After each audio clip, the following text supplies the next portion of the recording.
జానపద పాటలకి care of address singer Renu అక్క ఉన్నారు.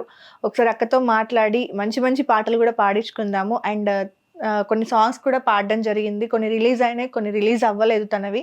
సో రిలీజ్ అయినవి కూడా పెద్ద హిట్ అయితే అవ్వలేదు అని చెప్తున్నారు. సో ఎందుకు ఏంటి అన్ని డీటెయిల్స్ కూడా ఒకసారి అక్కనే అడిగి తెలుసుకుందాము. హలో అండి. హాయ్ సిస్, ఎలా ఉన్నారు? నేను చాలా బాగున్నాను. ఏంటి మీ పూర్తి పేరు ఏంటి? నా పేరు వచ్చేసి రేణుక. ఓకే. మాది వచ్చేసి వికారాబాద్ డిస్ట్రిక్ట్ దోమ మండల్ కిష్టాపూర్ అనే విలేజ్. ఓకే, కిష్టాపూర్ నుండి వచ్చారు. ఎస్. ఓకే. ఫ్యామిలీ అంతా నేను మా నాన్న ఇక్కడ ఉంటాము. అమ్మ వాళ్ళందరూ ఊర్లో ఉంటారు. మ్యారీడ్ కదా మీరు? అవును. ఓకే. పాప బాబు? బాబు, ఒక బాబు. బాబు. ఓకే. ఎన్ని ఇయర్స్? 5 years ఉంది. 5 years. ఓకే. ఏం చేస్తుంటారు హస్బెండ్? తన ఏమైందక్క? యాక్చువల్లీ తనతో లేను నేను.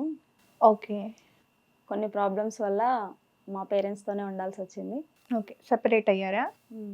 ఓకే. ఏంటి అంటే అడగొచ్చా, చెప్పొచ్చా ప్రాబ్లం ఏంటి? ఎన్ని ఇయర్స్ అవుతుంది? మోస్ట్లీ 5 years అవుతుంది. 5 years అవుతుంది. ఓకే. బాబు మీతోనే ఉన్నారా? మా బాబు నాతోనే ఉన్నాడు.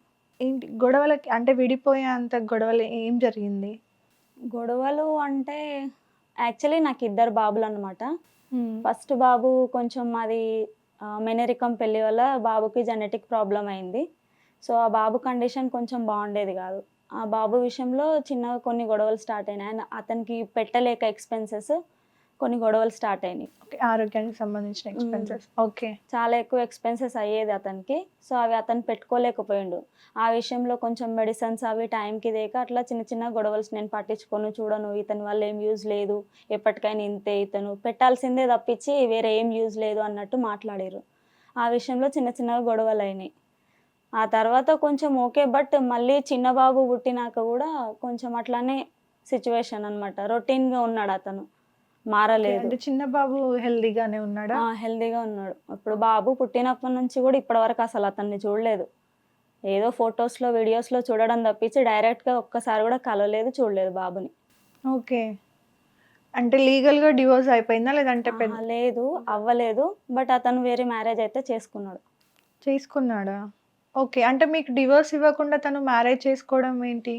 అంటే కొన్ని లీగల్ నోటీసెస్ పంపించిండు నాకు.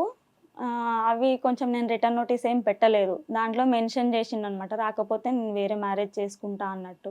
కానీ మీరు దానికి యాక్సెప్ట్ చేయలేదు కదా? చేయలేదు. బట్ 2 months అవుతుంది. నాకు వేరే వాళ్ళ త్రూ తెలిసింది. నేను కూడా చూసాను డైరెక్ట్గా వాళ్ళని.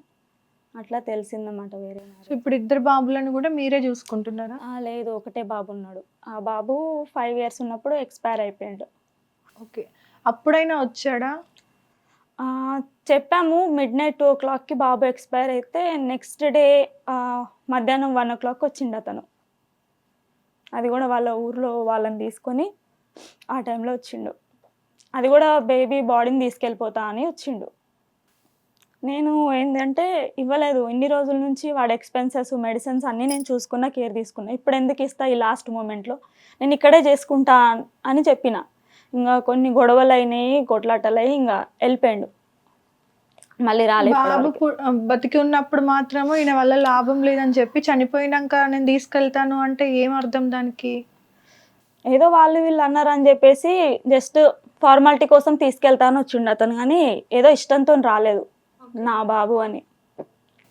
ఓకే. ఆ బాబు చనిపోయినప్పుడే మీకు రెండో బాబు కూడా ఉన్నాడా? ఉన్నాడు. అప్పటికి రెండో బాబు 1 year అయిపోయింది, 1.5 year ఉన్నాడు. ఓకే. కానీ చూడలేదు ఆయన, అసలు చూడలేదా? లేదు.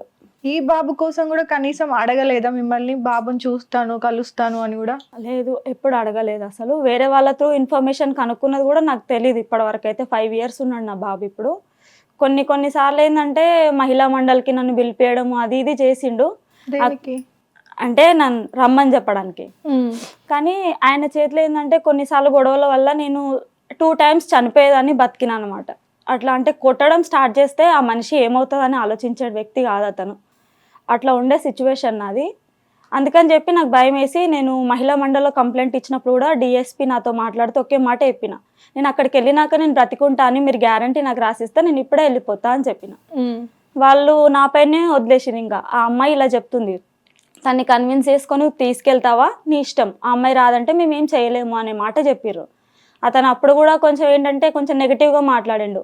నువ్వు నా నుంచి ఏమన్నా మనీ ఎక్స్పెక్ట్ చేస్తున్నావేమో, లేకపోతే ఏదన్నా ఆశిస్తున్నావేమో, కానీ నేను చిల్లి గవ్వ కూడా నీకు ఇచ్చేటోని గాను అది ఇది అని చెప్పి నార్మల్గా ఒక రూమ్లో పంపించి మాట్లాడుకోండి అని చెప్తే అక్కడ ఈ మాట మాట్లాడిండు. నాకు అది ఇంకా అనిపించలే, ఇంకా మారిండు ఇతను అని అనిపించలే నాకు. సో నేను వెళ్ళను అని చెప్పిన. అప్పుడు కూడా చిన్న బాబుని తీసుకెళ్ళిన, నాతో పాటు పెద్ద బాబు ఉన్నాడు. అక్కడికి వెళ్ళినప్పుడు కూడా అతను ఏంటంటే పడుకున్న ప్లేస్లోనే ఉండేవాడు బాబు.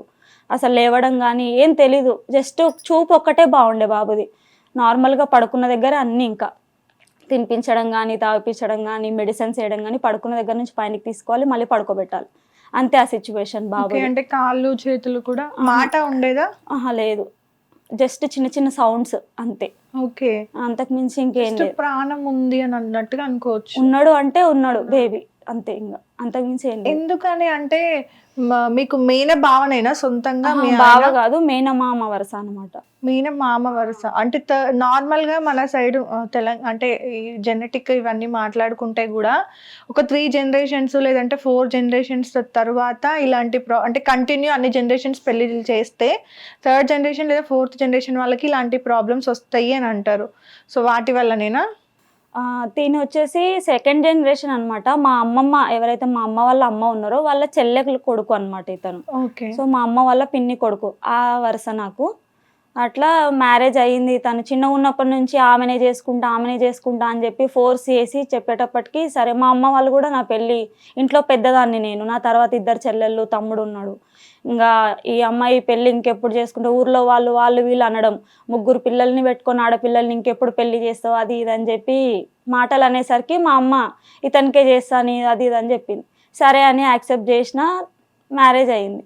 తర్వాత చిన్న అతను అంటే కొంచెం స్టార్టింగ్ నుంచే మెంటాలిటీ కొంచెం డిఫరెంట్గా ఉండే అతనిది. పెళ్ళికి ముందు మీకు అసలు డౌట్ రాలేదా మరి డిఫరెంట్ ఉంది? అతని గురించి నాకు ముందే తెలుసు. ఆల్రెడీ చిన్న ఇష్యూస్ ఉన్నాయి అతనికి వేరే వాళ్ళతో. అది తెలిసి కూడా ఏంటంటే మారిండు, అప్పట్లాగా లేడు, మీ మామయ్యనే కదా, నీపైన ఆశలు పెట్టుకున్నాడు అది ఇది అని చెప్పి అందరూ మైండ్ డైవర్ట్ చేసేసరికి ఓకే అని చెప్పి ఒప్పుకున్నా. ఇంకా ఆ తర్వాత సిచ్యువేషన్ కొంచెం ఒప్పుకున్నాక వేరేలాగా ఉండే. అప్పటికి కూడా మా పేరెంట్స్కి అందరికీ చెప్పుకున్నా నేను, వద్దు నాకు అతను ఇట్లా ఉన్నాడు అని. ఎవ్వరు ఒప్పుకోలేదు అప్పుడు. మేము అందరికీ చెప్పేసుకున్నాం, అందరికీ కార్డ్స్ కూడా ఇచ్చేసుకున్నాము. నువ్వు ఇప్పుడు ఇట్లా చెప్తే మేము ఎలా చేయాలి, మా పరువు పోతుంది, మేము చనిపోతాం అన్నట్టు మాట్లాడారు అప్పుడు. ఓకే, ఆ సిచ్యువేషన్లో చేసుకోవాల్సి వచ్చింది. ఇప్పుడు బాబుని మొత్తం ఇంకా అమ్మ వాళ్ళు హెల్ప్ చేస్తున్నారా? మొత్తం అమ్మ దగ్గరే ఉంటాడు బాబు. నేను ఇక్కడ ఉండి జాబ్ చేసుకుంటున్నా. ఏం జాబ్ చేస్తున్నారు? నేను 2-wheeler షోరూమ్ లో టెలికాలర్ టీమ్ లీడర్ గా వర్క్ చేస్తున్నా. ఓకే. హిట్ టీవీ యాప్ ని డౌన్లోడ్ చేసుకోండి. ఇందులో short news, live news, entertainment movies అన్ని అవైలబుల్ గా ఉన్నాయి. Please download hit TV app. Hit TV app ని ఫ్రీగా డౌన్లోడ్ చేసుకోండి.